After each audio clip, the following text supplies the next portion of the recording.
서울대 본 아이들이 과기대를 봐가지고 보는 사례가 많고요. 서울대를 봤던 아이들이 아닌 경우에서도 보는 경우, 봐서 보는 경우도 있지만 공통적인 건 뭐냐면 지문이라는 게 나오지. 글을 읽는 능력, 그리고 그것을 해석하고 파악하는 능력. 그러면 그 그림을 아무리 잘 그리고 멋있게 뭔가 작가처럼 그려놔도 그게 논리적인 부분들의 전달이 없으면 답이 될 수가 없는 상태. 근데 조금 그림을 어색하게 그려놨지만 그 딱 공감할 수 있는 답을 만들어 놓으면 좋은 점수를 받는. 그러니까 결국에는 과기대 같은 경우에서는 메시지를 어떻게 전달하느냐가 되게 중요한데 그 전달하기 위해서는 이 지문이라는 것을 얼마만큼 논리적인 단계 또 깊이 있게 이해하느냐가 첫 번째 목표예요. 두 번째는 그 소묘나 이런 것도 종합적으로 많이 하니까 기본적인 소묘력이나 드로잉이 좀. 세 번째는 시각 디자인적인 드로잉, 제품 디자인적인 드로잉, 인체, 수채화 채색도 다 뭐 제품 건축 뭐 다 이런 어떤 상황적인 전개를 위해서 글에 대한 부분들의 핵심을 파악해서 그런 점들의 차이가 서울대 보는 학생들 중에 합격자가 많이 나오는 이유가 아닌가라는 생각이 좀 들고요. 이 과기대 현재 기초 디자인이 같은 것들이 있어요. 그게 뭐냐면 형식이라는 것은 없지만 이건 사고 이전환 때도 그렇고 같은 게 있어요. 사고 이전환 때와 내용을 전달하기 위해서 강조용법을 사용한다는 거예요. 그래서 발상 기법을 이해해야 돼요. 그 강조용법들이 뭐 여러 종류가 있는데 그 하나 제일 첫 번째 중에 하나는 뭐냐면 표현실주의. 우리는 상황 표현을 가르치는 것이 아니기 때문에 상황 표현은 말 그대로 애니메이션 만화예요. 그냥 있는 사실을 그대로 묘사하는 것이란 말이에요. 이 초현실주의는 그냥 그대로 묘사하는 게 아니라 그것을 강조해서 보여준단 말이에요. 은유적으로 보여주기도 하고 비유법을 이렇게 활용해서 보여주기도 하고. 그게 가장 첫 번째 많이 나오는 것 중에 하나가 대비죠. 초현실주의는 어떤 대비를 많이 하느냐면요, 크기 대비를 많이 써요. 하나는 작고 하나는 커요. 근데 원래 작았던 놈을 크게 하고 컸던 놈을 작게 한다는 거예요. 그렇게 대비시켜요. 근데 이게 크기에 대한 부분들을 그렇게 역설적으로 대비시켜요. 이게 초현실주의 그림을 보면 초현실주의 일러스트만 찾아보면 막 부지기수로 널렸어요. 현실과 똑같은 상황 표현은 이미 그림에서 재미가 없어요. 근데 초현실주의 상황으로 가면 이미 그림이 재밌어요. 현재 이 선으로만 가도 과기대는 꽤 해요. 더 깊이 있게 안 가요. 기법은 뭐 어느 기법이든 상관없지만 주제나 글을 던져놓고 풀어갈 수 있는. 또 하나는 글이 이렇게 나오는데 글을 상황 표현은 그 글을 고스란히 정리해서 고스란히 묘사하는 것이 상황 표현이다. 지금 현재 그 과기대 기초 디자인 같은 경우는 상황 표현이 아니에요. 비유를 해야 돼요. 그래서 초현실주의처럼 강조용법을 사용하고 그 안에 핵심적인 단어들을 고르는 거죠. 주제어를 만들잖아요. 주제어를 만드는데 그 주제어가 너무 벗어나면 안 돼요. 그 안에 글의 내용과 비슷하게 있어요. 은유적으로 이 글의 다른 주제어는 라고 했을 때 그런 정도 안에 있어야 된다. 그럼 그게 좋은 주제어가 돼요. 근데 보통 우리가 주제에 달 때 보면 뭐 명사 하나 아니면 형사 플러스 명사 하나 뭐 꾸미는 거 하나 이렇게 단어 하나 이렇게 해주는 게 가장 좋잖아요. 너무 많은 서술적인 글보다는 그런 정도의 양이 주제를 다는 부분에서는 가장 적절하고 그 단어 자체가 좀 흥미로움을 좀 끌 수 있는 어휘면 더 좋겠죠. 그런 어휘를 쓰는 부분들에 대한 능력치를 볼 때는 그런 단어를 좀 많이 알면 상식적으로 좀 알아야 되는데 상식적인 공부가 너무 약하다. 글을 좀 많이 읽어보고 쓰는 어휘나 단어들이 조금 세련된 친구들이 있단 말이에요. 그런 친구들은 뭔가 이 글에 대한 핵심 단어를 찾을 때 잘 찾을 수 있는 거죠. 우리가 가장 흔하게 이제 어렸을 때 배운 것들 중에 뭐냐면 원숭이 똥구멍이 빨개, 빨가면 사과, 사과하면 맛있어, 맛있으면 바나나 기로 이러다가 이제 백두산까지 가잖아요. 원숭이 똥구멍을 고스란히 그려놓으면 그건 묘사. 원숭이 똥구멍을 빨가니까 빨가해서 되는 뭐 약간 딸기라든지 아니면 약간 딸기는 좀 그렇지만 사과라든지 아니면 붉은색 뭐라든지 이런 정도로 표현되면 그건 은유. 비유가 됐단 말이에요. 그런 정도의 차이가 과기대 기초 디자인이라고 보시면 된다는 거죠.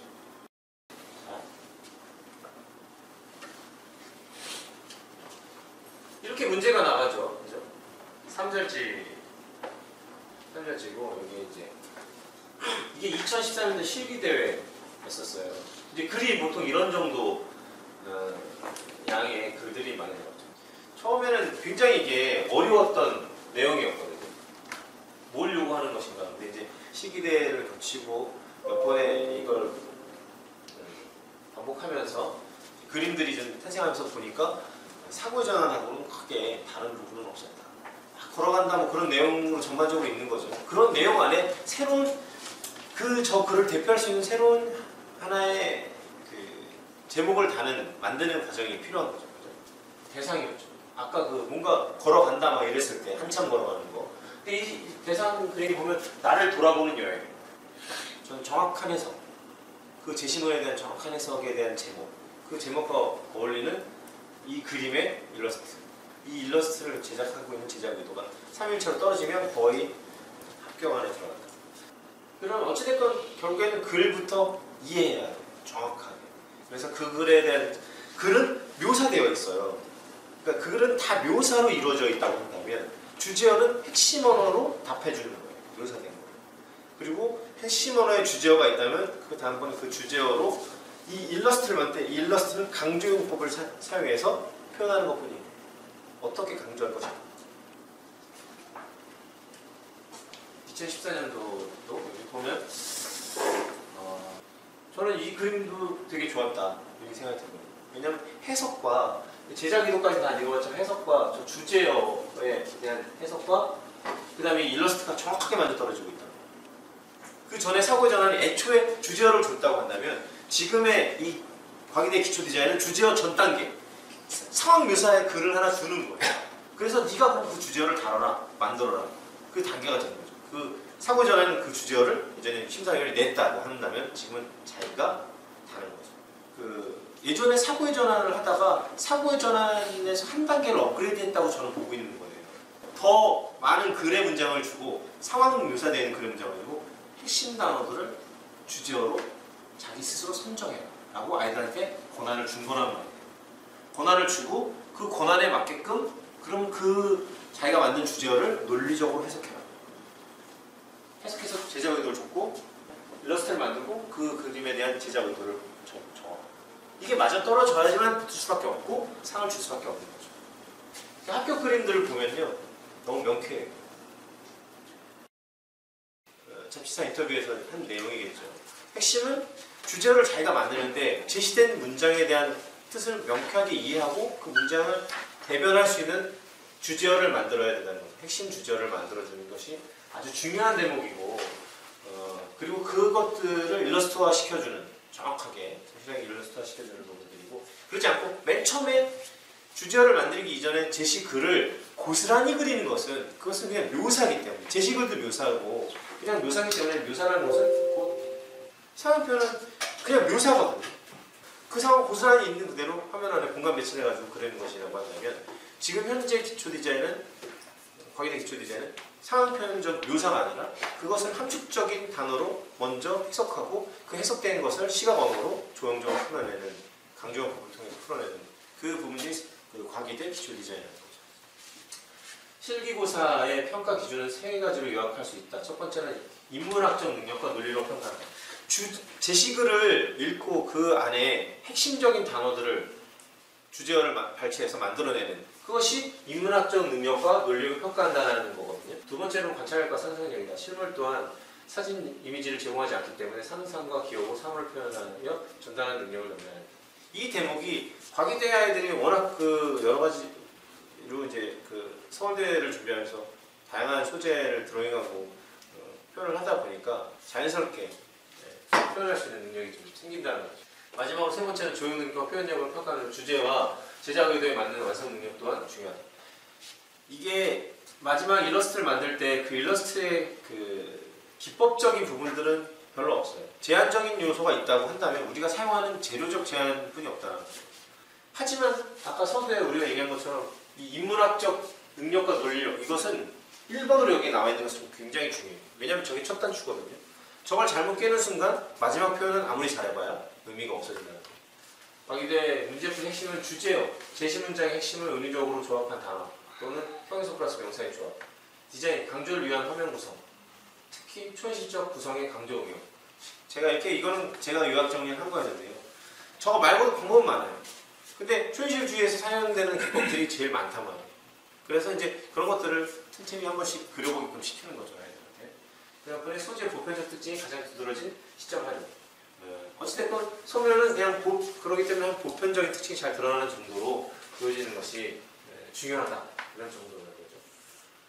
수업 준비, 제시문의 풀이 플러스 문장 주제, 핵심 단어 찾는 훈련, 시, 소설, 수필, 신문기사 등 일부 문장 활용하고 주제를 선정하고 그림에 대한 설명문을 작성하는 훈련, 생각을 효과적으로 극적으로 연출하는 방법 훈련, 일러스트 방법 활용. 아까 말씀드렸던 것처럼 이렇게 대비나 강조를 보여줄 수 있는 기법들이 잘 나와 있는 것이죠. 조례에 따른 연출법 훈련, 일상적 소재, 신호등, 숟가락, 시계, 치약 등의 다시점, 부분학도 축소 등의 특적 방법으로 연출하는 훈련, 다양한 사물 드로잉 훈련, 소묘적 훈련, 뭐 이런 것들이 과기대 수업을 하기 위한 밑바탕에 해당되는 부분들이죠. 일러스트를 몇 개 골라서 넣어놔봤는데요. 이런 일러스트들은 공통적인 특징이 뭐냐면 어떤 메시지를 다 전달하고 갖고 있다는 거죠. 역설적이거나 강조된 용법들이 많아서 다양하게 우리가 아이들한테 그냥 접해줄 수 있는, 그냥 관성적으로 이렇게 접해서 저렇게 표현하는 방법들이 어색하지 않다는 걸 체득할 수 있겠고, 우리가 이성적으로 가르치는 거 말고도 그냥 자연스럽게 체득시키기에는 좋은 것들이거든요. 저거의 어떤 묘사력이나 표현력을 이런 것보다는 저런 생각, 저런 사고를 하는 것 자체가 그렇게 어렵지 않고 쉽고 재밌다라는 것을 이렇게 일찍부터 가르쳐 놓는 게 도움이 되겠죠. 현실주의적인 부분들이 많죠. 메시지를 전달하는.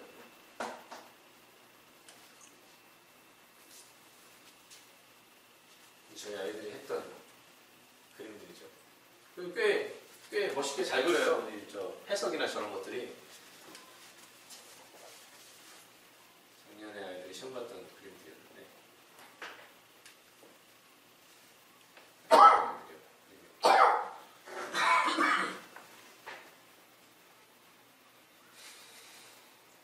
되게 메시지들이 있어 보이죠.